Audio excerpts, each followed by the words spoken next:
Gracias a Dios que ya estamos aquí. Salmo capítulo 1.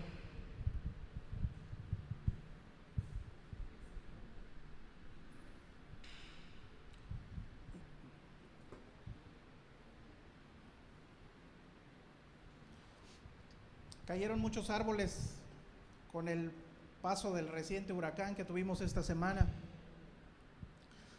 Y la ciudad en cada esquina parecía un cementerio de árboles, hojas secas, caídas. Los árboles son compañeros inseparables de los caminos.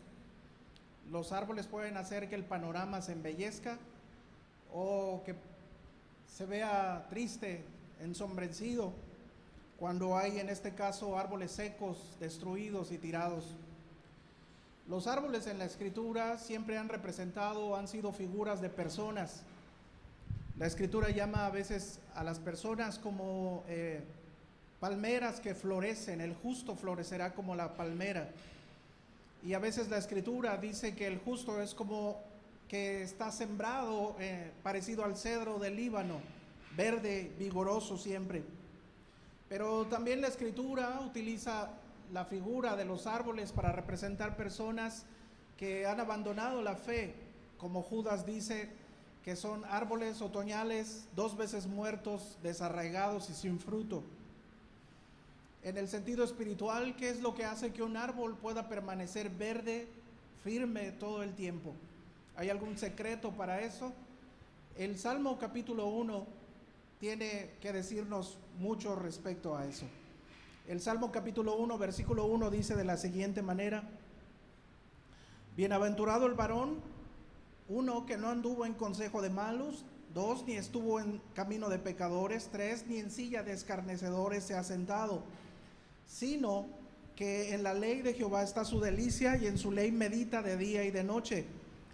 Será como árbol plantado junto a corrientes de aguas, que da su fruto en su tiempo, y su hoja no cae, y todo lo que hace prosperará.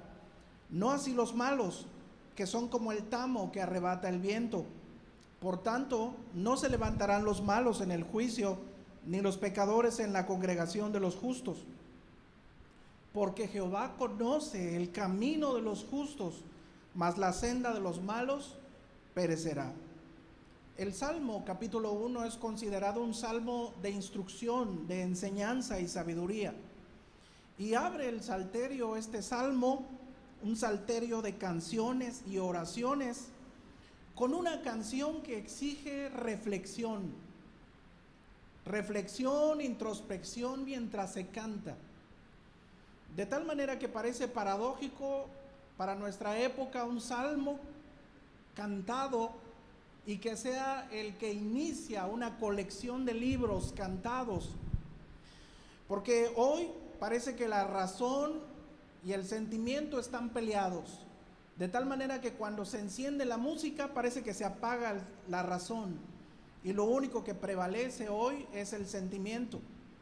Ponle play, deja que la música lleve tu alma y tu mente lejos. Solo baila.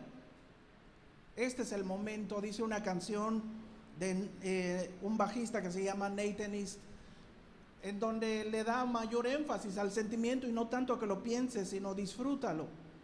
Pero este salmo te invita a que no dejes tu cerebro cada vez que vayas a cantar, sino que cuando empieza la música, los salmos se cantan con el espíritu, pero también con el entendimiento, dice el apóstol Pablo en Corintios. El Salmo 47 repite 5 veces: cantad, cantad a Dios, cantad a nuestro Rey, cantad, porque Dios es el Rey de la tierra.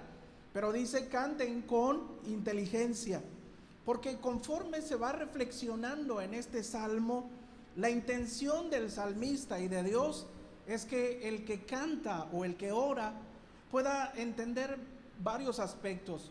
Uno de ellos, cada vez que nos enfrentamos a los salmos, es que el centro de los salmos y de las canciones no es el hombre, el centro es Dios.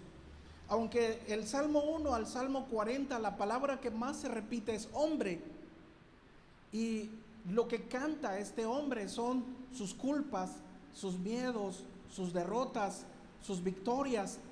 el énfasis de los salmos no está en eso que vive el hombre, sino en la misericordiosa intervención de Dios para salvarlo, para ayudarlo, para protegerlo, para darle salvación, para darle perdón. Entonces, la intención del Salmo es que reflexionemos que el centro de estas canciones tiene que ver con Dios. Si bien el Salmo son utilizados como herramienta de memorización, porque los salmos incluyen paralelismos que pueden ser sinónimos, que pueden ser sintéticos, que resumen y suman el significado de una frase, pero como en este caso son paradójicos o se llaman antitéticos, porque presentan contrastes entre el justo y el malo, entre lo que es el camino del bueno y el camino del malo. Si bien es una herramienta para que eso sirva para memorizar por las figuras, las representaciones que usan, no tiene la intención solamente de que la gente memorice el Salmo 1, que es bueno memorizarlo, pero esa no es la finalidad, sino que a través de esa memorización podamos sentir y conocer a Dios de una manera mucho más profunda. Entonces el Salmo no es dejar la razón a la hora de estar cantando, sino invita a reflexionar y a tomar una decisión. Lo primero que vemos aquí en este Salmo es que el Salmo contiene la temporalidad de la vida del hombre. John MacArthur dice que por observación todos los hombres se dividen entre buenos y malos. Éticamente hablando, solo hay dos grupos. Y es cierto, porque lo que presenta aquí en esta temporalidad del hombre es que en los versículos 1 y 2 presentan el pasado del hombre y representan dos estilos de vida representados por los caminos, el camino de los pecadores y el camino de los justos.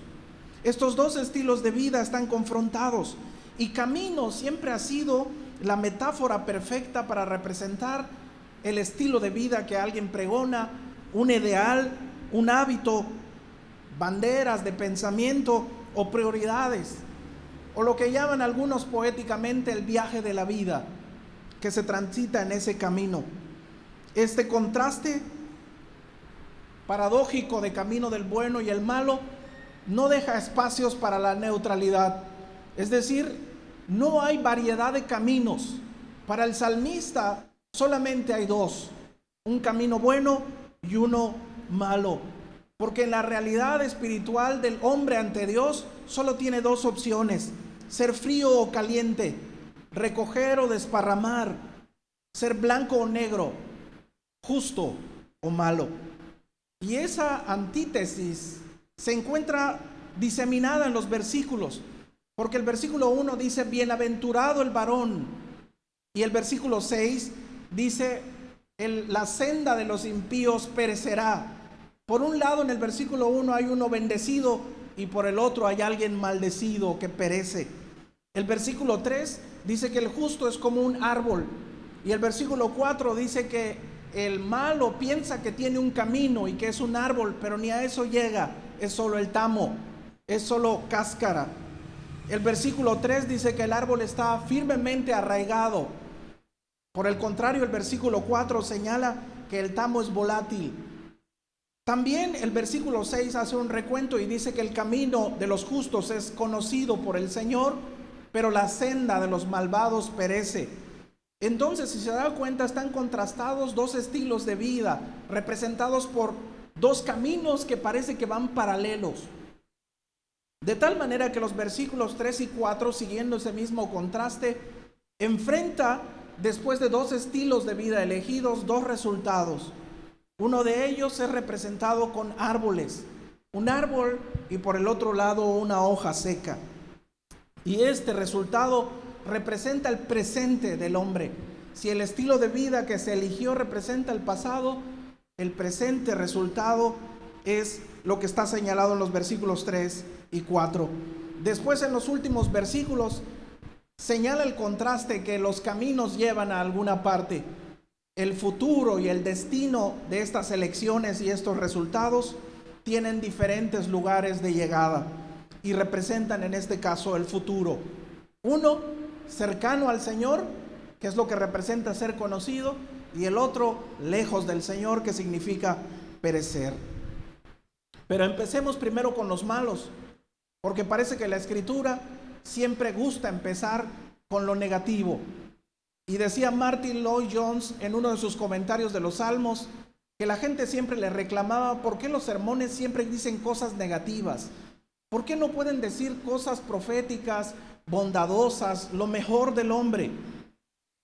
Y la respuesta que le dio Martin Lloyd-Jones a las personas es que la Biblia siempre empieza así. No puede encumbrar al hombre como bueno por naturaleza. No, necesita empezar por donde está. Y el hombre en este caso empieza donde está su naturaleza perdida, mala, pecadora. No es que existan personas justas y buenas que escojan caminos buenos. No, todos son malos. Y de una u otra manera ocurre un milagro que lo posiciona en un camino correcto, y es la invitación de este salmo. Entonces, somos malos invitados a reflexionar, a escoger el camino bueno. Por eso el salmo empieza con la descripción del camino de los malos, porque el cantante o el orante tiene primero que reflexionar en qué lugar está posicionado y qué camino tiene que escoger en este momento presente, e identificar cuál va a ser su futuro. Y si está posicionado en un camino incorrecto, corregirlo. Además, el orante tiene que darse cuenta que este camino que va a elegir, si escoge el camino de los justos, es un camino bastante separatista, bastante discriminador, bastante diferente, radical, fundamentalista, si quieren verlo así, conservador. Porque este camino conlleva a la santidad. Santidad entendida como apartado, como alejado en este sentido. Si quiere caminar por el camino de los buenos, tiene que abandonar el camino de los malos. Ni siquiera tiene que detenerse para poder lamentar que ha dejado el otro camino, o estar caminando por el camino bueno y estar mirando cada rato y decir, ay, cómo anhelo vivir del otro lado. No. La bienaventuranza de este hombre empieza cuando empieza a obedecer. Porque en este sentido, este hombre empieza su felicidad no porque elige lo que quiere, sino porque elige obedecer. Normalmente la gente piensa que haciendo lo que quiere es que va a lograr la felicidad. Sigue tus propios sueños, sigue tus propias metas, sigue lo que tu corazón dicte. Pero en este sentido, es como si no existieran reglas, o como si no existiera un camino trazado y un destino trazado. Se parece mucho al poema del poeta español Antonio Machado, que usted conoce. Caminantes son tus huellas, el camino y nada más. Caminante no hay camino, se hace camino al andar, dice el poeta español. Pero cuán equivocado está ese poeta, porque sí hay un camino trazado y sí hay un futuro para ese camino. Solo hay dos únicos caminos y hay que escogerlos. Y el que escoge caminar el camino recto tiene que saber que es totalmente divergente. Este camino es santo, este camino es separatista, porque separa al bueno y el malo. Porque la descripción que empieza a hacer el Señor aparece en el versículo 1. ¿Quiere mirarlo? Bienaventurado el varón. Miren la separación. Observen el verbo, observen la figura que toma y observen al sujeto. El verbo es no anda, que no anduvo. La figura es en el consejo y el sujeto de los malos. El hombre bienaventurado obedece y no se junta, no anda. Después dice, no anduvo en camino de pecadores. Observen, anduvo, camino y pecadores. Después no dice, no se ha sentado en la silla de los escarnecedores. El verbo que ocupa es sentarse o permanecer, y la figura que ocupa es una silla. ¿Y de qué?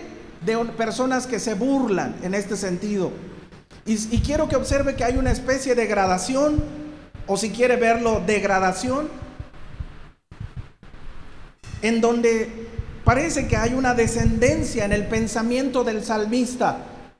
No andar, no detenerse y no permanecer. No anda, no se detiene, no permanece. Y aparte está la palabra malo, pecador y burlador, aunque parece que es más fuerte la palabra malo en ese sentido. Pero lo que trata de decir el salmista es que no anda en consejo de malos. Consejo de malos es entendido como estilos de vida o pensamientos que son humanistas, que no tienen una razón teológica o fundamento teológico, sino que son ideas basadas en el propio criterio independiente. Consejos que si no reflexionamos se pueden adherir a nuestra forma de vivir, porque es muy fácil seguir el rumbo de las personas que transitan por un camino lleno de gente y que parece más fácil de transitar. Podemos escoger un camino fácilmente por la emoción y no la reflexión. Por eso el salmista está empeñado en que sea un salmo de sabiduría, de reflexión. Jesús decía en el capítulo 7 de Mateo: entrad por la puerta estrecha, porque ancha es la puerta y espacioso el camino que lleva a la perdición, y muchos son los que entran por ella. Entran por ella por emoción y no por reflexión. Nuestras aficiones, por ejemplo, pueden delatarnos para saber en qué camino andamos. Hoy las tendencias marcan el ritmo de vida nuestro en lo que vemos, escuchamos, creemos y por ende en nuestras preferencias. Incluso como cristianos podemos estar ufanándonos de estar caminando por el camino correcto, pero estar deseando y anhelando las tendencias que nos marcan el encantamiento de lo nuevo. Todo lo que sale rige nuestra agenda y nuestros hábitos. Todo lo que está ahora en la boca de todo mundo y todo mundo hace y que no es necesariamente la palabra de Dios, nos convierte en lo que dice Agustín Laje, en una generación idiota, en una generación que se cree original, pero lo único que hace es que ser una copia de los demás, sin reflexión, sin criterio, que somos carne de cañón para las marchas, para las redes sociales, para las universidades, para las ideas y los gustos, tendencias en películas, etc. Y a veces lo incluimos en nuestro estilo de vida, pero el justo no anda, reflexiona si eso le ayuda. A veces también nuestras amistades nos delatan, porque entablamos amistad con aquellos que son afines a nuestros gustos, ideas, propósitos, y sin darnos cuenta, esos amigos nuestros se convierten en influencia. A lo largo de la vida no nos damos cuenta que este camino estrecho, este camino que escogimos, la puerta estrecha, este camino angosto, requiere darse cuenta que cada vez hay menos gente, que es manada pequeña. Y en este camino, a veces, de cuando en cuando, se dejan amistades. Porque el justo no anda, no se junta, no participa con los que van por el otro camino de la maldad. Y Santiago lo dice: oh almas adúlteras, ¿no saben que la amistad del mundo es enemistad contra Dios? Cualquiera pues que se quiera ser amigo del mundo se constituye en enemigo de Dios. Primera de Juan 2:15 dice: no amen al mundo ni las cosas que están en el mundo. Si alguno ama al mundo, el amor del Padre no está en él. Entonces el que canta o recita el Salmo 1 debe reflexionar e identificar en qué camino está parado, porque a lo mejor está parado en el camino de los malos. Sus influencias, sus amigos, sus tendencias, su agenda es más de un camino de malo que de un camino de justo. Y a veces, a lo mejor nunca nos hemos parado a reflexionar qué es lo que queremos para el futuro. ¿Cuáles son mis hábitos y mis prioridades?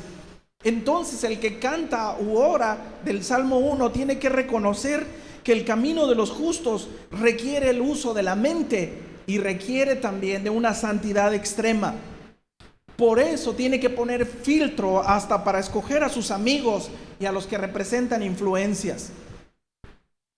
A veces no nos damos cuenta que nuestras influencias son los libros que leemos, la música que escuchamos, los predicadores que escuchamos o la gente influencer que escuchamos. Quizás tú te digas y te preguntes, pero si yo solo tengo amistades cristianas, ¿cómo los cristianos pueden ser mala influencia? ¿Hay cristianos que pueden ser mala influencia y estar en el camino del mal, aun cuando digan que son cristianos? Sí, por supuesto que sí. Y eso lo decía el apóstol Juan en la primera carta al capítulo 2, 19. Salieron de nosotros, pero no eran de nosotros, porque si hubiesen sido de nosotros, habrían permanecido con nosotros. Pero salieron para que se manifestase que no todos son de nosotros. Observe a la gente que frecuenta o que lo frecuenta a usted, aun si son creyentes. Si esta persona tiene ideas contrarias a la Escritura, su carácter, sus modales, sus aficiones en la música, sus prioridades, su forma de ver la iglesia, si piensa que la iglesia puede amoldarse a los tiempos y a la cultura, y tú lo estás frecuentando y él te está frecuentando y lo has etiquetado como tu amigo o tu amiga, y tú piensas que esa amistad es neutra, inocente, que no va a pasar nada, no te hará daño su compañía, déjame decirte que estás equivocado. Y escucha el consejo del apóstol Pablo. Primera de Corintios 15:33, no erréis. Las malas conversaciones, en otras traducciones aparece las malas compañías, corrompen las buenas costumbres. Tarde o temprano, ese amiguito, esa amiguita tuya, ese compañero de trabajo, esa escuela o esa iglesia, ese compañero de iglesia que se dice cristiano, te va a corromper. Aun cuando tú digas yo puedo manejarlo, el justo no anda en consejo de malos, no escucha y le da cabida a las ideas como posibles o puede ser. No estoy tratando de decir que seamos ascetistas o austeros e irnos al desierto como nuestros hermanos menonitas, ser esenios y separarnos de la tecnología y de todas las cosas. No, lo que intento decir yo es lo que dice el apóstol Pablo en la primera carta, capítulo 5, versículo 10, que dice: no absolutamente con los fornicarios de este mundo, o con los ávaros, o con los ladrones, o con los idólatras, pues en tal caso tendrían que salir del mundo. Más bien les escribo que no se junten con ninguno que llamándose hermano, que dice que va en el mismo camino que tú, fuere fornicario o avaro o idólatra o malediciente o borracho o ladrón, con el tal ni aún coman. ¿Se dan cuenta de lo separatista que es la elección de este camino justo?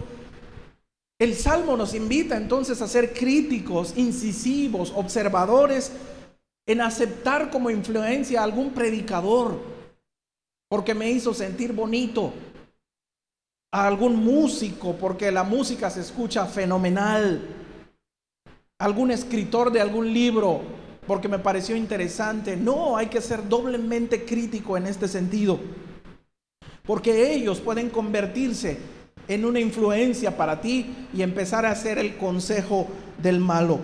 Segunda de Tesalonicenses 3:6 dice: pero os ordenamos, observen, les ordeno, en el nombre de nuestro Señor Jesucristo, no en el nombre de Él, que os apartéis de todo hermano que ande desordenadamente y no según la enseñanza que recibieron de nosotros. ¿Se da cuenta de lo que la santidad de este camino requiere? El justo no se detiene a pensar en ideas. Además, no se detiene en el camino de los pecadores, no participa. El camino de los pecadores está lleno de decisiones, hábitos, prioridades, valores que terminan en pecado. Por eso le llama el camino de los pecadores. El justo evita, no participa de esos hábitos y costumbres. Les pongo un ejemplo. Si el Salmo 1 es una canción, consideremos entonces un momento el asunto de la música. Hasta donde sé, y eso lo podemos discutir y lo podemos platicar, la música es amoral. porque solo son pulsaciones de energía que nuestro cerebro interpreta y nuestro cuerpo responde. Amoral en el sentido de que es la misma escritura para todos, en el sentido del lenguaje universal. Pero la letra no es amoral. La letra de una canción sí puede ser inmoral o puede ser moral, porque la letra tiene una intención comunicativa, intenta decir algo, una experiencia. Por eso en el Salmo 1 quiere que reflexionemos que es más importante la letra que la música. Y déjenme decirles por qué. Hasta el momento no hay música divinamente inspirada. Hasta el día de hoy no nos llegó la tonalidad en la que está escrita el Salmo 1, ni la rítmica, ni la armonía que tiene. No sabemos. Solo sabemos que era algo acompañado con instrumentos. Pero lo que sí nos ha llegado es la letra. Y esta letra es palabra de Dios. Dios preservó hasta nuestros días la lectura de esta canción. Pero una canción sin música no es canción. Lo que intenta darnos a entender es que es más importante en este sentido la letra y no solamente la música. Otro factor, hermanos, es que la música no es y no tiene efecto redentor. La música no salva a nadie, no acerca a Dios a nadie. Es decir, la fe no viene por el oír música cristiana. No, la fe viene por el oír y el oír por la palabra de Dios. ¿Me doy a entender? La música entonces no tiene un efecto, sentí la música y Dios me tocó. No, la palabra de Dios es la que toca y que transforma el corazón de las personas. No hagamos de la música la base para conocer y experimentar a Dios. Eso es sentimentalismo en el que estamos patinando hoy día. El salmo es instruccional, sapiencial se llama, invita a la reflexión. El énfasis entonces de este camino del justo no es la música, es la letra. Les digo esto como ejemplo en el sentido de no quedarse en el camino de los pecadores, porque si eres aficionado a participar de música que llamamos secular, con letra vulgar, obscena y muchas veces a todas luces contraria a la palabra de Dios, la letra no es neutra. La letra tiene una intención y tarde o temprano deviene en un hábito, en una costumbre, en una forma de comportarse. Por eso el justo no se detiene. ¿Me doy a entender? Y el tercer aspecto es que no se sienta en silla de escarnecedores. La silla es un símbolo de permanencia e identidad. El justo en este sentido no hace de los hábitos del malo y del pecador, de las ideas y de las costumbres, una forma de vida, y lo van formando en su identidad porque los vuelve cada vez más duros y descarados. Observe los ejemplos. Las tendencias de hoy señalan que es cool tener un tatuaje. Y si transitamos por el camino de los justos, a veces escuchamos personas que se dicen cristianas que no tiene nada de malo hacerse un tatuaje. Y nosotros nos detenemos a escuchar ese consejo porque nos parece y nos emociona y nos gusta. Y empezamos a buscar youtubers, influencers, personas que empiecen a congeniar con nosotros, que nos den consejos, ideas.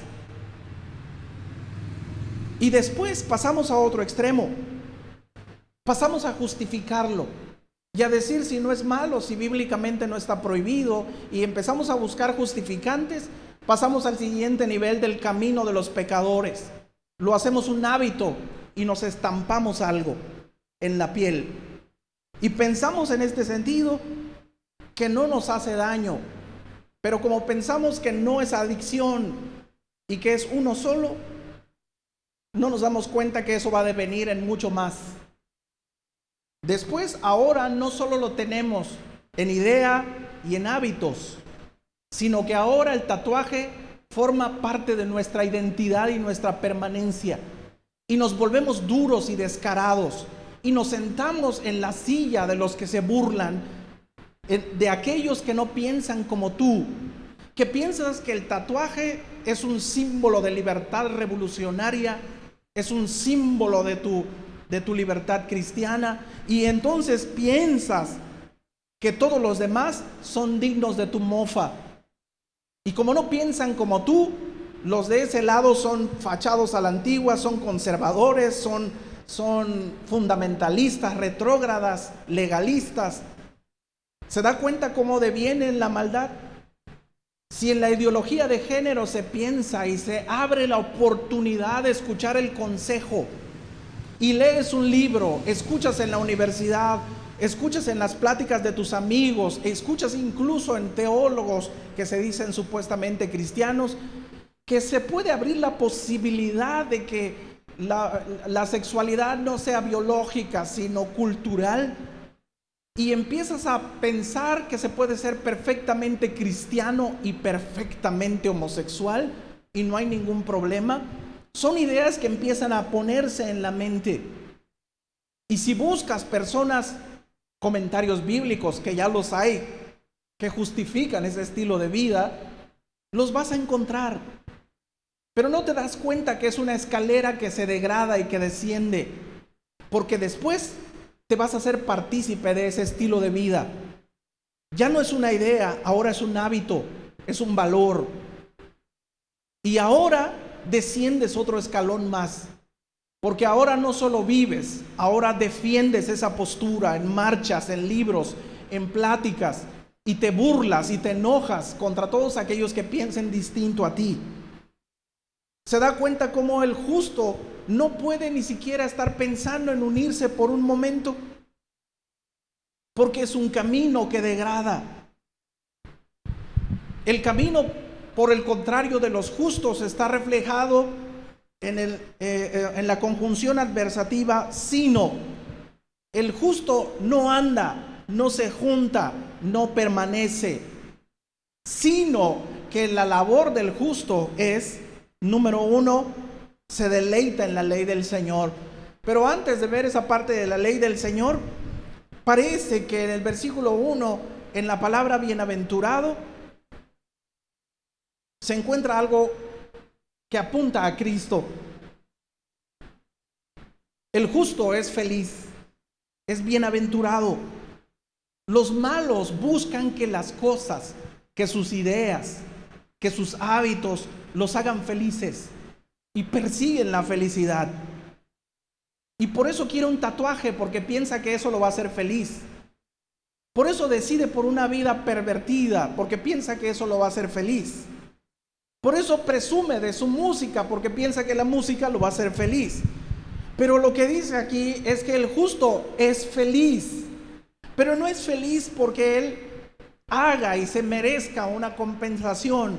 No, es feliz porque se da cuenta que es malo y en esa maldad que él tiene estaba equivocado de camino y no sé cómo y no sé cuándo.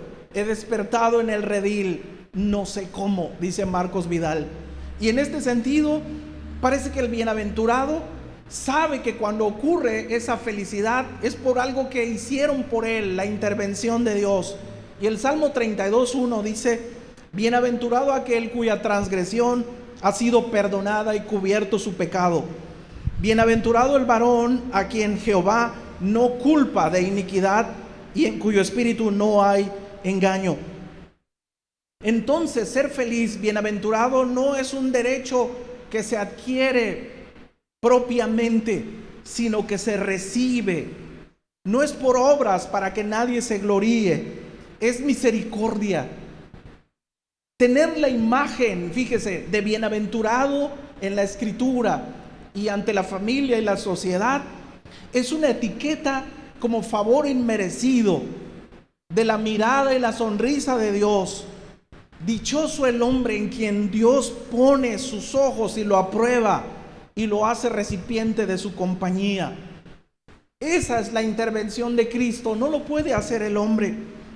De tal manera que por eso este hombre que es feliz no busca ser feliz. Es feliz por algo que Dios hizo por él. Este hombre se deleita en la ley de Jehová. La ley, hermanos, no es algo objetivo que pueda palparse. Ninguno de nosotros ha visto el poder, aunque lo sabemos que existe cuando se ejerce sobre nosotros o cuando nosotros lo ejercemos. La autoridad entonces está en todas partes. Dios puso una ley natural en el universo que no puede quebrantarse. Puso una ley moral en el corazón de todos los hombres, pero también puso una ley escrita que revela y que deviene en Cristo, dice Romanos. El hombre entonces no puede escapar de ninguna de esas leyes. ¿Cómo podemos como seres humanos deleitarnos en esa ley si primero no hay un perdón de Cristo? ¿Cómo podemos como seres humanos deleitarnos en el poder que se ejerce sobre nosotros si tenemos una reacción natural en contra de la autoridad desde niños, desde bebés? ¿Cómo entonces, siendo conscientes, podemos deleitarnos en una ley que nos parece contraria a nosotros? Es lo que dice Romanos capítulo 8. La ley me hace ver mi propia incapacidad. Romanos capítulo 8, versículo 7 dice: por cuanto los designios de la carne son enemistad contra Dios, porque no se sujetan a la ley de Dios, ni tampoco pueden. ¿Cómo es que este justo entonces puede deleitarse en una autoridad de otra parte que te dice: no eres independiente, eres dependiente? Si quieres estar en el camino de la felicidad, no te juntes. Lo que tienes que hacer es obedecer. Entonces, en este sentido, nosotros como este justo podemos deleitarnos en la ley de Dios como resultado de la obra interna de la cruz de Cristo y la regeneración del Espíritu Santo. Antes de ser creyentes no teníamos deseos por las cosas espirituales, por la oración, por las alabanzas, por la lectura. Y hoy el Espíritu Santo mora en nosotros, nos redarguye y nos hace sentir la necesidad de eso. Ya necesito ir a la iglesia, ya necesito buscar a Dios. Es por la obra del Espíritu Santo que nosotros podemos amar la ley de Dios. Por eso, para el cantante del Salmo 1, la ley de Dios no solo es un conjunto de reglas que tiene que obedecer, no es la ley moral solamente, sino que ve que esta ley apunta a algo más y lo disfruta. Por eso en el Salmo 34:8 el salmista dice: gustad y ved que Dios es bueno. Gustad. El hombre disfruta estar estudiando la ley. El Salmo 119 es una extensa expresión de cómo disfruta la ley de Dios. Porque leer es conocer al autor, dice Helen Joy. Conocer al autor, con leer un libro es inevitablemente ir conociendo al autor. Entonces el salmista encuentra deleite en la ley porque lee en la ley no solo normas que dicen no te juntes, no hagas, muchas gracias, sino que esta ley lo que hace es que le revela un poco más a su Dios. El Salmo 48 dice: hacer tu voluntad, Dios mío, me ha agradado, y tu ley está en medio de mi corazón. El justo entonces, hermanos, no se deleita en buscar ser feliz, no se deleita en conocerse a sí mismo para después conocer a los demás, no, se deleita en conocer al Dios que revela esa escritura, al autor de esa ley, y se somete a esa autoridad y a ese poder con obediencia. Además, el justo, dice, no solo se deleita en la ley, sino que medita en la ley de Dios de día y de noche. Conocer a Dios, hermanos, en este camino que hemos elegido, no es algo temporal ni único en el día de nuestra conversión, ni una vez al mes. No, conocer a Dios y meditar en esa ley es de día y de noche. Eso quiere decir que conocer a Dios es el aire que respiramos cada momento. Es el oxígeno para nuestro cuerpo y nuestro cerebro, nuestros pulmones. Esa ley de Dios se convierte en el souvenir Y no me malentienda en ese sentido, solo utilizo el término del Proverbio capítulo 3, donde le señala el padre al hijo que le está enseñando: no se aparten de ti la ley, átalas a tu cuello y escríbelas en la tabla de tu corazón. Que estas artesanías te recuerden a ti lo apreciado que es esta ley. Entonces el justo se hace para ustedes jóvenes un seguidor de la ley de Dios. La ley de Dios, más adelante veremos, es una fuente de agua viva, es la sangre de las venas de este hombre. Después parece que hay dos caminos, y en estos caminos están embellecidos o deprimentes por árboles verdes o árboles secos.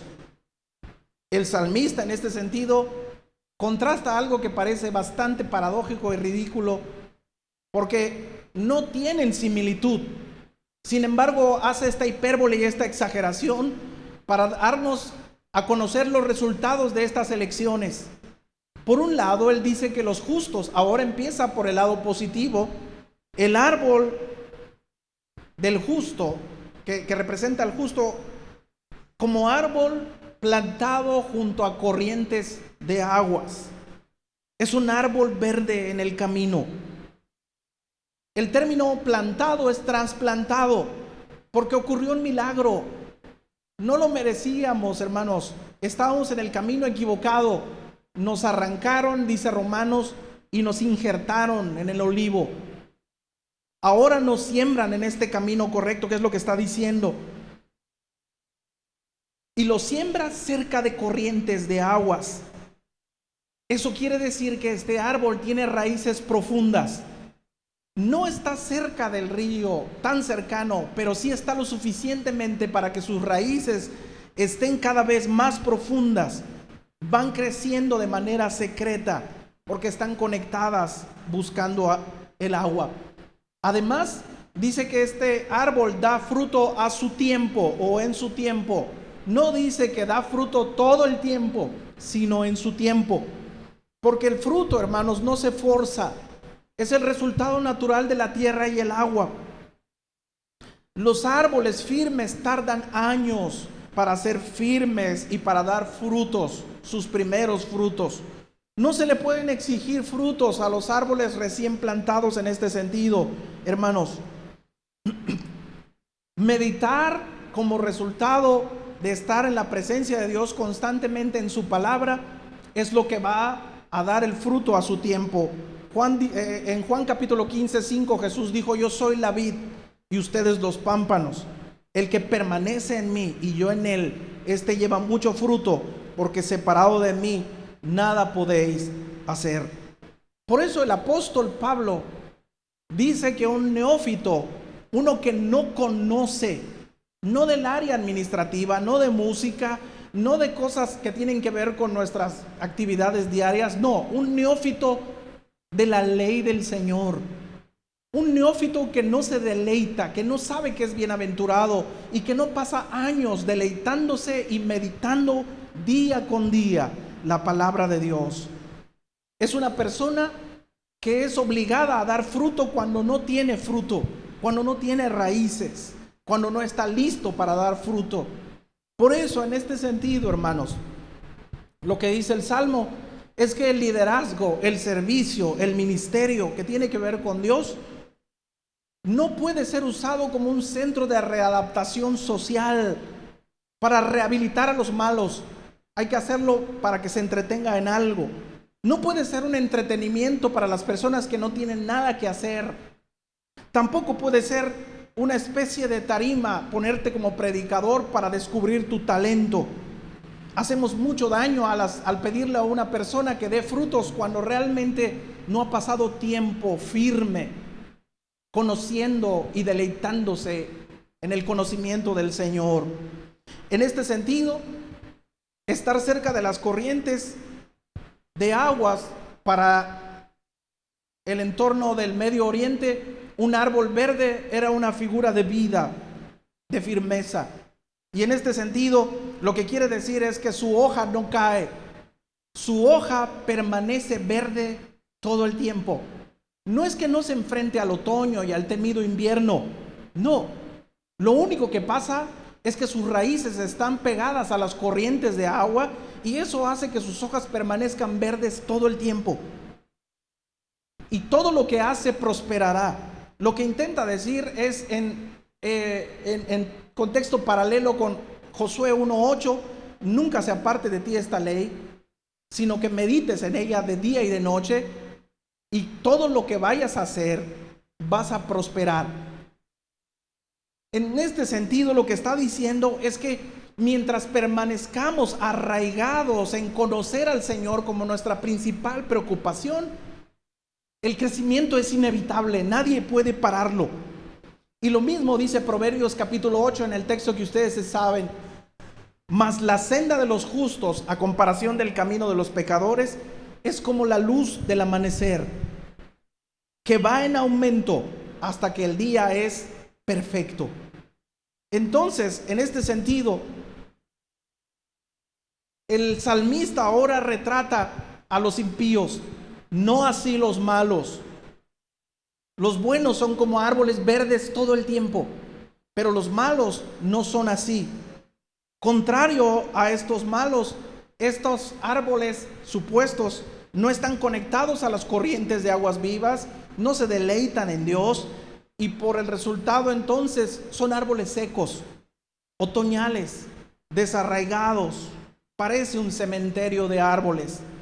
Y Judas lo refleja muy bien a estas personas apóstatas.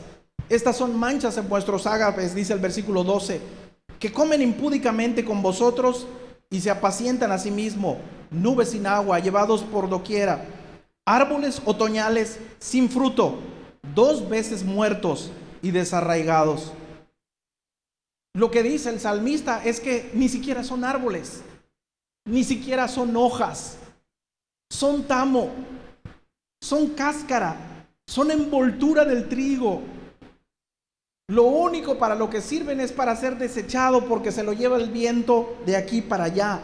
Es como dijera Juan el Bautista, son como paja que está apartada para ser quemada, Mateo 3:12, y el aventador en su mano y limpiará su era y recogerá su trigo en el granero y quemará la paja en fuego que nunca se apagará.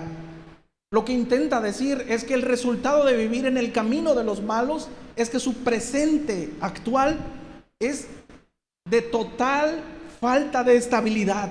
Los malos son veletas, son nubes sin agua que van de aquí para allá. El apóstol Pablo dice que son niños fluctuantes, niños berrinchudos, cambiantes de aquí para allá. Por eso en Efesios 4:12 dice, el Señor les dejó maestros, apóstoles, predicadores, para capacitarlos a ustedes, para que dejen de ser niños caprichosos, llevados por doquier de todo viento de doctrina. ¿Se da cuenta? Hoy es pentecostal, mañana es ecuménico, pasado es emergente, después es católico. Y he conocido cristianos que ahora son testigos de Jehová. O sea, es una persona que está constantemente no firme en sus convicciones, sino que es arrastrado a donde vaya. Pero también el apóstol señala que pueden y parecen fósiles universitarios, porque la segunda carta a Timoteo, capítulo 3, versículo 7, dice de las mujeres, siempre están aprendiendo y nunca pueden llegar al conocimiento de la verdad. ¿Se da cuenta de la paradoja y de lo distinto que son? Después el escritor del Salmo termina diciendo que el camino que escojamos nos lleva inevitable a algún lugar. No hay eso de que voy a transitar este camino a ver a dónde llego. Y no hay eso de que todos los caminos llevan a casa en el sentido espiritual. A lo mejor en identidad y en pertenencia, a lo mejor y sí. Pero no hay eso de que todos los caminos llevan a casa. No hay. Llegaremos al destino que hemos escogido.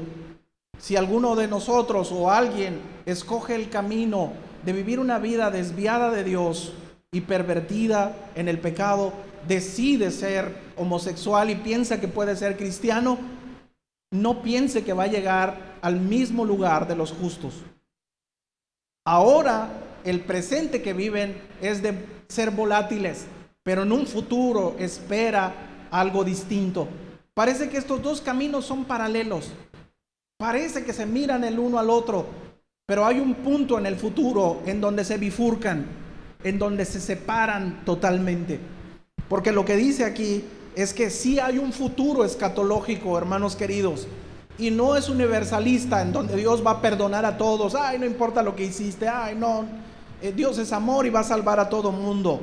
No, no todos van a ser árboles plantados en la presencia del Señor. Ahora, lo extraño es que parece que estos dos caminos se bifurcan casi al final de la vida. ¿Por qué? ¿Por qué no hay una separación totalmente definitiva al principio? En la parábola del trigo y la cizaña, el Señor cuenta que el dueño de la parcela siembra trigo, pero cuando se va a dormir viene el enemigo y siembra cizaña. Y después los trabajadores se dan cuenta y dicen: esto no es trigo, esto es cizaña, se parece al trigo. Y ellos dicen: lo quitamos, y el Señor les dice: no, vamos a esperar hasta que crezcan y después los separamos. Si cortamos ahora, nos llevamos a todo mundo en este mismo sentido.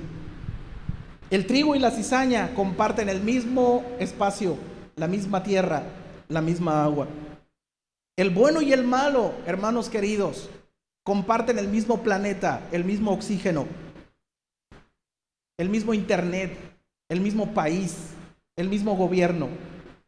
El bueno y el malo, el sabio y el necio, hermanos, reciben las mismas clases de la palabra de Dios en el mismo salón.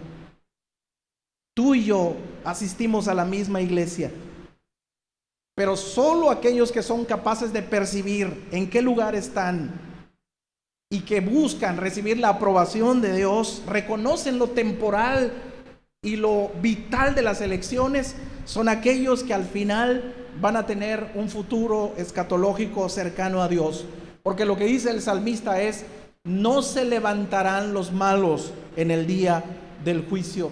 Si se da cuenta, lo que hacen los malos es consejo, burla, camino. Estos malos defienden sus posturas con uñas y dientes. Pero ese día, no sé si la realidad de Dios, la evidencia, como dijo Jesús, de la palabra, es que los va a dejar sin ningún argumento, sin ninguna excusa. El argumento que quieran esgrimir ellos les va a parecer ridículo, aún a ellos mismos y ante toda la audiencia presente. Ese día, lo que está diciendo es: no se levantarán, es que no serán capaces de poder defender su consejo. No era malo hacer esto. Yo lo decidí vivir y era mi vida.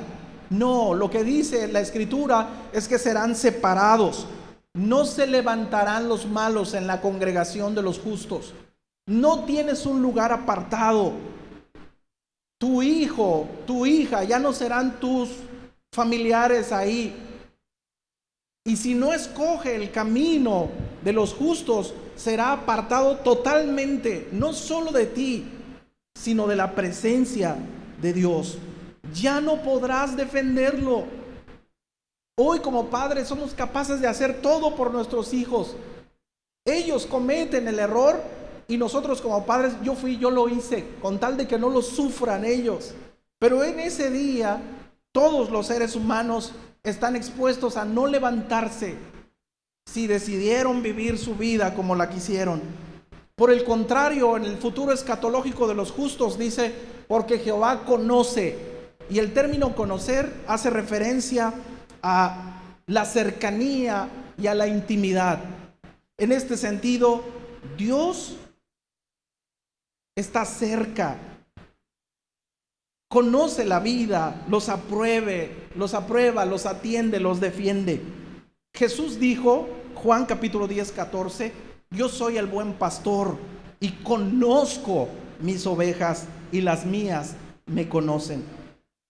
Veíamos en la última plática de matrimonios, primera de Pedro capítulo 3, versículo 12: porque los ojos del Señor están sobre los justos y sus oídos atentos a sus oraciones.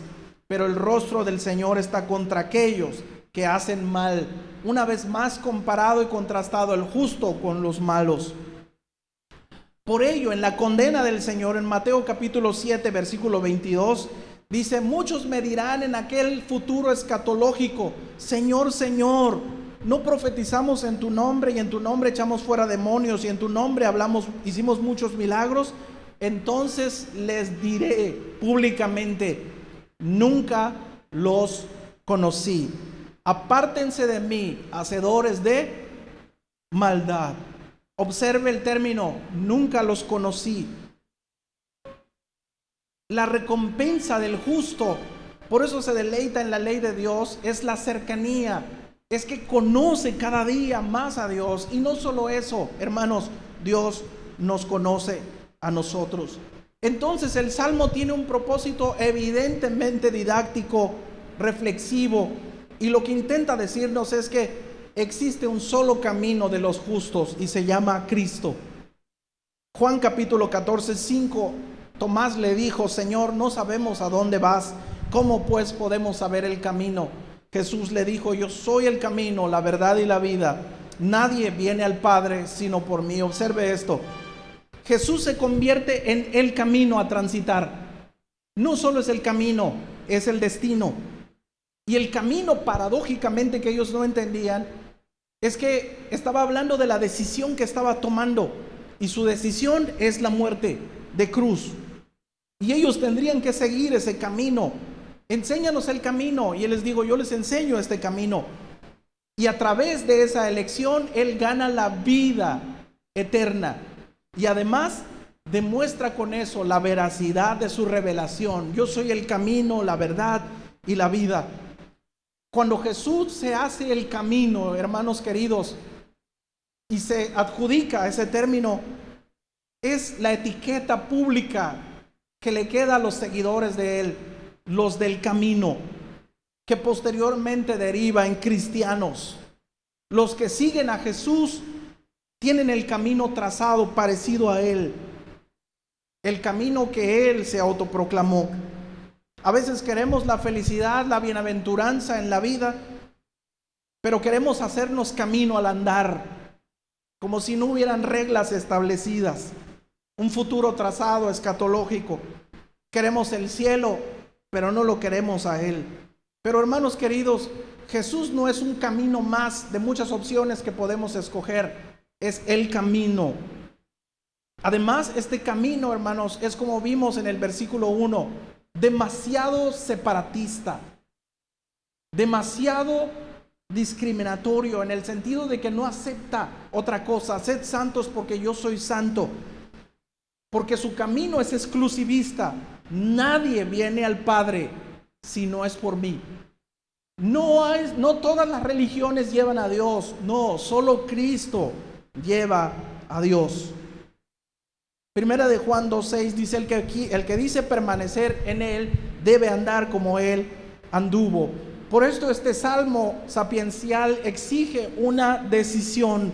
¿Dónde estamos parados hoy día? ¿En qué clase de camino?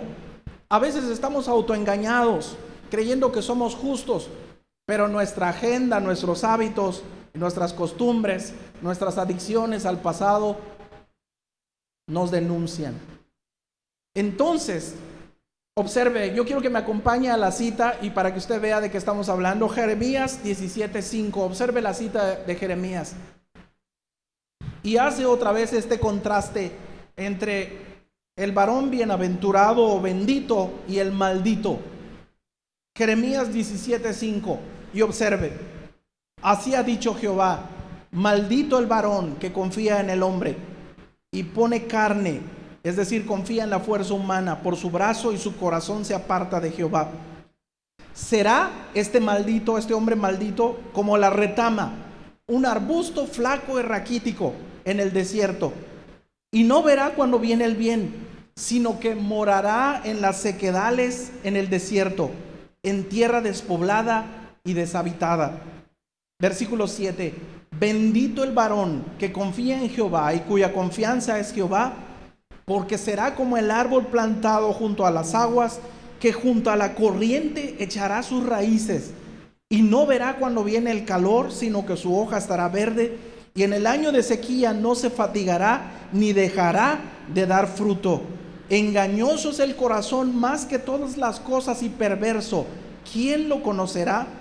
Yo, Jehová, que escudriño la mente, que pruebo el corazón, para dar a cada uno según su qué, su camino, según el fruto de sus obras. El salmo exige, hermanos, una decisión para saber en dónde estamos. Y este salmo exige también, hermanos, que tengamos filtros para saber escoger aquello que nos beneficia en este transitar. Escoger a los amigos, la música, los libros que leemos. Hermanos queridos, no es elitismo. Por lo que les había explicado hace rato, es sabiduría, es consagración. El justo no anda, no se junta, no participa de los malos por su propio bien. Jesús mismo lo dijo: entren por la puerta estrecha, porque ancha es la puerta y espacioso el camino que lleva a la perdición, y muchos son los que entran por ella. Porque estrecha es la puerta y angosto el camino que lleva a la vida, y pocos son las que la hallan. Lo que observo en este salmo, y no sé ustedes, después puede leerlo y decirme si concuerda o no, es que este salmo no se trata de árboles verdes, árboles siempre verdes, no se trata de hojas verdes, no se trata de inclusive de los frutos, inclusive del camino, sino que el centro de este salmo, y lo que vemos aquí, es la ley del Señor. El centro de este salmo es la ley del Señor, que es representado, número uno, como una delicia. Delicia por sobre todas las delicias. Esta obra regeneradora de Cristo, hermanos, cuando nos hace bienaventurados, nos da la capacidad de obedecer y disfrutar esa ley. Además, esta ley del Señor es representada, hermanos, como corrientes de aguas. Corrientes de aguas que suministran de forma invisible el sustento para el árbol firme, el árbol verde, para dar fruto en su tiempo y que nuestras hojas sean verdes todo el año. ¿Cuál es el secreto, hermanos, de la felicidad de este varón en medio de las carencias, la enfermedad? El suministro secreto, hermanos, de las corrientes de aguas que alimentan las raíces de estos justos sembrados en el camino correcto de la palabra de Dios. A veces como cristianos queremos algo místico, algo extraordinario, milagroso en medio de esta pandemia. Y queremos que Dios, a la voz de nuestras órdenes, acabe con la pandemia, acabe con la carencia económica, acabe con la enfermedad, acabe con una crisis matrimonial. Y Dios en su misericordia a veces hace descender fuego y se acaban las cosas y los pleitos. A veces tenemos dificultades con los hijos, pero se nos olvida que lo que mantiene nuestro árbol con hojas verdes y nuestra fe firmemente anclada en medio de lo seco, del calor del verano, de la pandemia, de la falta de economía, hermanos, es la ley del Señor. ¿Qué, hermanos? ¿Qué otra cosa podemos pedir y refugiarnos? Como dice Pedro: Señor, ¿a quién iremos si solo tú tienes palabras de vida eterna?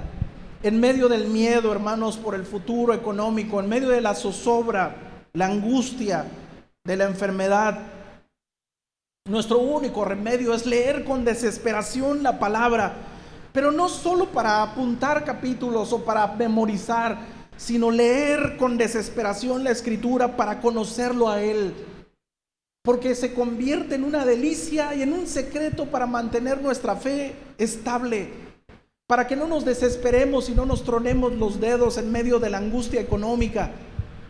Lo único que va a hacer permanecer nuestra fe en este sentido, en medio de la enfermedad, hermanos, qué bueno que oramos, pero si no leemos la Escritura, no tenemos palabras correctas para orar.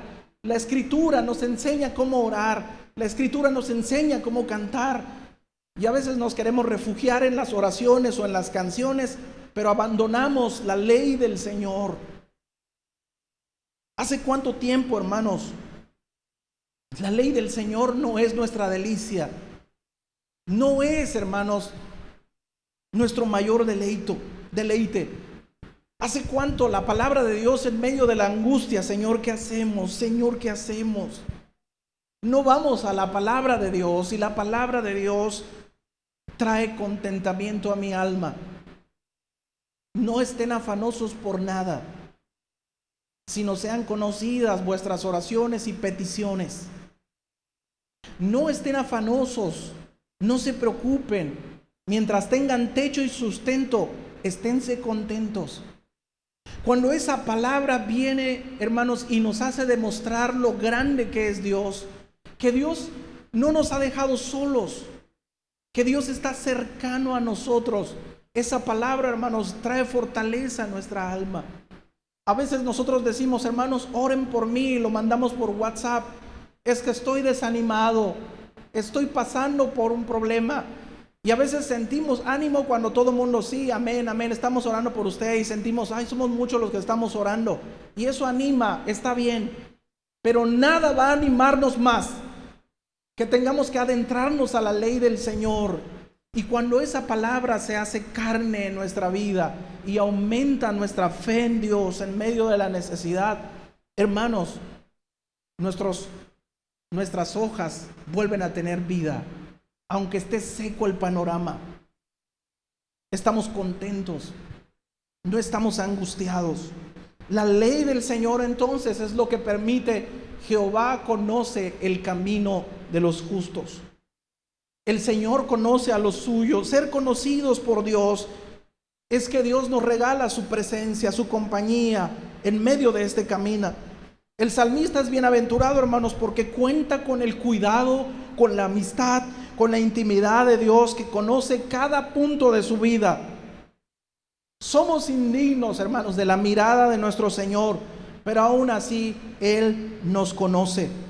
Y recordamos el texto que leímos hace ratito de 1 de Pedro, porque los ojos del Señor están sobre los justos y sus oídos atentos a sus oraciones. Y nos recuerda como el Salmo 37, el salmista decía, joven fui y he envejecido, pero no he visto justo desamparado, ni su descendencia que mendigue pan. A veces pasamos por etapas de intranquilidad espiritual, o sentimos que nuestro carácter está volviendo a tomar terreno y nos volvemos agrios, malvados, descorteses con los demás. Nuestra familia es la que más sufre. O a veces nos volvemos más violentos de lo que éramos, o a veces nos volvemos más deprimidos. Puede ser una cuestión fisiológica, pero a veces es una cuestión espiritual. Y a veces también sentimos angustia porque los hábitos han tomado el control de nuestra vida. Y sentimos ansiedad porque no hay luz. El huracán se llevó la luz y necesito luz para tener internet. Y siento que se me va el aire, se me va porque no tengo internet. Y sentimos angustia y nos damos cuenta que estamos siendo controlados por nuestros propios hábitos. Y cuando estamos en medio de eso, Señor, me estoy portando cada vez mucho más grosero. Es que nos acordamos, hermanos, realmente si estamos cerca de las corrientes de agua viva, recibiendo de la palabra. Es casi imposible leer de la palabra de Dios y tener una actitud negativa. Lo más seguro es que hayamos dejado de leer la escritura 1, 2, 3, 4 días, una semana, un mes. Y después nos preguntamos, ¿por qué no podré controlarme, Señor? Y no leemos la escritura, voy a leer un salmo para ver si así me medio compongo. No, en su ley medita de día y de noche. Y es casi imposible portarnos mal. ¿Hace cuánto que no leemos la palabra y se vuelve una delicia y luz para nuestro camino? Dice el Salmo 119. ¿Hace cuánto esta palabra, hermanos, ya no resuelve conflictos en el matrimonio? Porque antes, hermanos, un texto dicho por la cabeza del hogar o por el cónyuge podía romper cualquier orgullo. Tengo que pedirte perdón porque no puedo. La palabra de Dios dice que no puedo pasar un día enojado contigo. Y la palabra de Dios se convertía en el bastión en el centro para resolver conflictos. Y hoy yo parezco hipócrita recitando la palabra de Dios, y mi cónyuge también parece hipócrita recitando la palabra de Dios, o ni siquiera se recita, y los conflictos se hacen grandes. ¿Hace cuánto la palabra de Dios no redarguye a sus hijos? Porque antes eso no le agrada al Señor. El salmo tal, y dice mi hermana, tiquiti, tiquiti, tiquiti. Los papás decían todo el tiempo, el texto dice esto, acuérdate lo que dice el Salmo 1. Y antes eso era un freno para los hijos. Pero hoy, ¿hace cuánto que la palabra de Dios parece que perdió ese sentido? Jóvenes queridos, cada día es un día de elección. Y no es que no hayan caminos y se hacen al andar y no hay consecuencias. La decisión que tomes hoy de seguir y obedecer al Señor y hacer la palabra de Dios por sobre todas las cosas, está bien. Propón tu futuro temporal aquí, para una casa, para un trabajo, para una escuela. Está correcto, es lo justo. Pero esos son el resultado. Lo principal es que le dediques tiempo a deleitarte en la ley del Señor. El Salmo 92 dice así, versículo 12: el justo florecerá como la palmera, crecerá como cedro en el Líbano, plantados en la casa de Jehová, en los atrios de nuestro Dios florecerán, aún en la vejez fructificarán, estarán vigorosos y verdes. Que el Señor añada el poder de esta palabra en nuestra mente y en nuestro corazón. Incline su rostro. Señor del camino y del destino, gracias porque no ha sido mi elección, sino ha sido tu misericordia, tus ojos, porque éramos malos, era malo, Señor, y ahora puedo ser feliz porque no ando en los caminos de los malos, gracias a ti, no a mi fuerza. Y en alguna parte de este camino, Señor, entendí que tu ley es la sangre de mi vida, Señor, el agua, el oxígeno. Y esta palabra tuya, Señor, es el único sustento en medio de las dificultades de este camino que tenemos que transitar como seres humanos. Señor, haz que la imagen que tenemos, Señor, de cristianos en medio de esta pandemia, en medio de esta época difícil de enfermedades, sea la de árboles fuertes, verdes, vigorosos, con una fe en ti arraigada, Señor. Que a pesar de que haya gente enferma en este día, en medio de nuestra congregación, Señor, pueda tener la certeza en tu palabra de que cumples el propósito en cada uno de ellos. Están en el lugar correcto. Están, Señor, creciendo todo el tiempo, aún en medio del calor y la sequía. Yo te pido, Señor, que siempre anhelemos el final, Señor, de este camino que nos tienes destinado, que es tu presencia y tu cercanía. Ayúdanos a encontrarte a ti cada vez que leemos tu palabra. Te queremos, Señor, que inundes nuestra vida, como dice tu propia palabra en el Salmo 73, porque fuera de ti no queremos nada. Te lo pedimos en el nombre de Jesús. Que sea tu palabra que traiga, Señor, aliento a mis hermanos en sus casas, que miran esta transmisión y que pasan por alguna dificultad matrimonial. Que sea tu palabra la que resuelva los conflictos, no nuestra capacidad. A veces tu palabra es la única que quebranta el orgullo del hombre, el orgullo de la mujer. Solo es tu palabra, Señor. Que los jóvenes descubran que el deleite de tu palabra es mayor que el internet, que es mayor que las redes sociales. Que el deleite de tu palabra, Señor, está en otra esfera, en otra dimensión. Y dediquen tiempo a leerte, a conocerte. Que no vean un fastidio leer, Señor, sino que te conozcan a ti, que vean a tu nombre, Señor, en cada una de esas páginas, Señor, en el nombre de Cristo Jesús. Te pedimos también que toques el cuerpo físico de mis hermanos que están enfermos en medio de esta situación. y esta iglesia sea un árbol verde, con fe certera, Señor, que tienes un propósito en medio de esta situación. Que el agobio de la economía, Señor, no mine nuestra fe, sino que nos permita afirmarnos cada día más, Señor, que tenemos contentamiento en ti, porque así dices, que busquemos tu reino primero y todas las cosas serán añadidas. En el nombre de Cristo Jesús te damos muchas gracias. Amén y amén. Amén.